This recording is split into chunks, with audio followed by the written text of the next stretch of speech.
The EPA says growers can still use dicamba. AgriPac announces its Friends of Agriculture, and Michigan Ag Commodities' Chris Betts has your market update.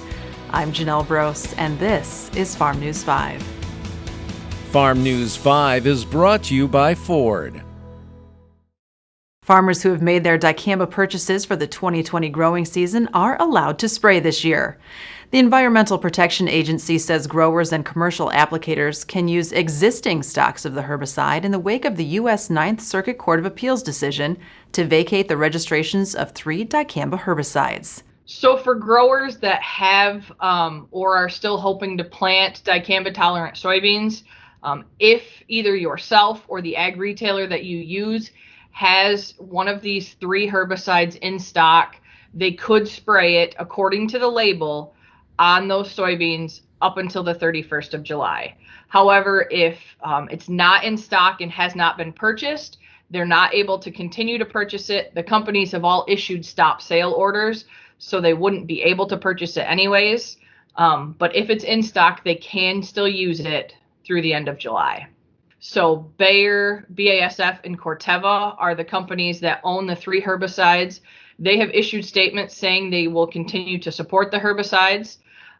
The registrations for all of them were due to expire the end of this year, so they were under review by EPA, and the companies have said that they hope to still get a new registration for them so that farmers can use them in 2021, but that's something we'll have to wait and see on how that moves forward.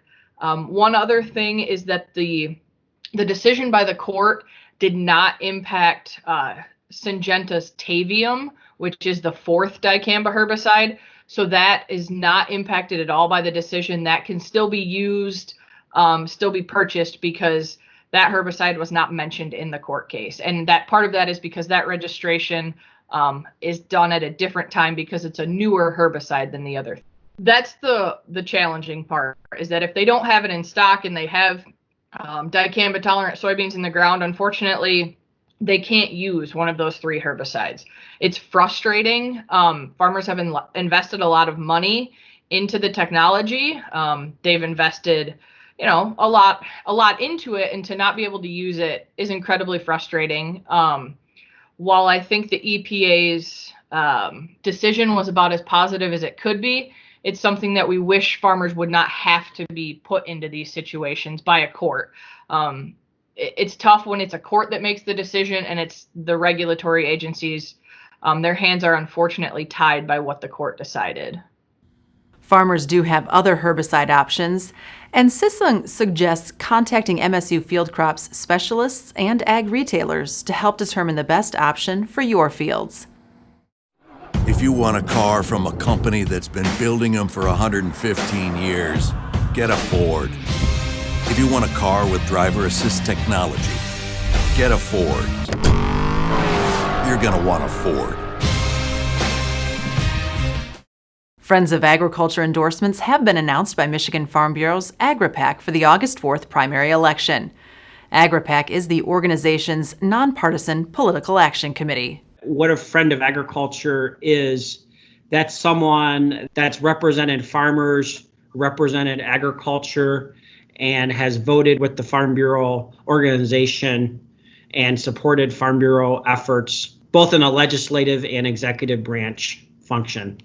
In making its primary endorsements, the 14-member AgriPac committee reviewed candidate questionnaires and incumbent voting records, along with heavily weighing County Farm Bureau candidate evaluation committee's input.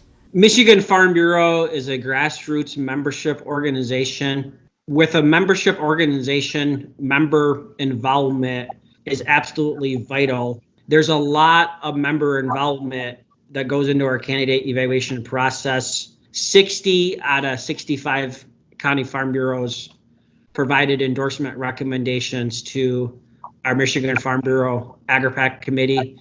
And I should also add that the candidate evaluation process in 2020 happened right in the middle of the COVID-19 pandemic. Among the close to 80 endorsements, which include incumbent Donald Trump for president and John James for U.S. Senate, are 3 Farm Bureau members who are running for the Michigan House. Down in Southwest Michigan, we have Larry Walton, Larry is a former Michigan Farm Bureau State Board member. He's been really engaged in water rights legislation over the past decade. He has been declared a friend of agriculture. We also have Greg Alexander, who has a farm in Sanilac County. Greg is the current Sanilac County Drain Commissioner, and AgriPac is endorsing him for the State House. And then we have a young farmer in Montcalm County in Patrick Outman, who has some cattle and is involved in his family farm operation. We're AgriPac's endorsing Patrick Outman for the State House of Representatives.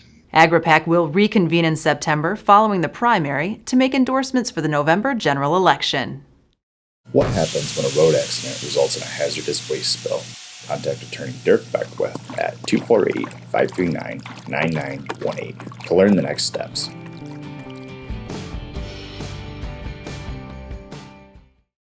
For more than 30 years, the Michigan Agricultural Mediation Program has helped settle agriculture-related disputes by bringing opposing groups together with a mediator.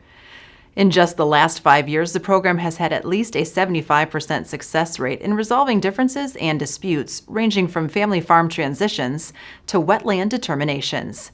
The way that the process works is very specific. It's different from if a person decides to file in court in order to try to get resolution on their issue, because if you go through the court process, then the judge is going to be making decisions about what happens going into the future. Mediation is designed to keep the empower the participants.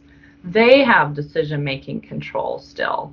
So the mediator's not necessarily doing a whole lot except facilitating conversation between everybody as an objective, neutral party. So they're not going to take a side. They're not going to tell somebody if they're right or wrong. If the mediation process is successful, participants will leave the session with a written, signed, legally binding agreement. The program is confidential and free to participants. To learn more, go online to agmediation.org or call the program's 800 number. The starting point is always 1-800-616-7863.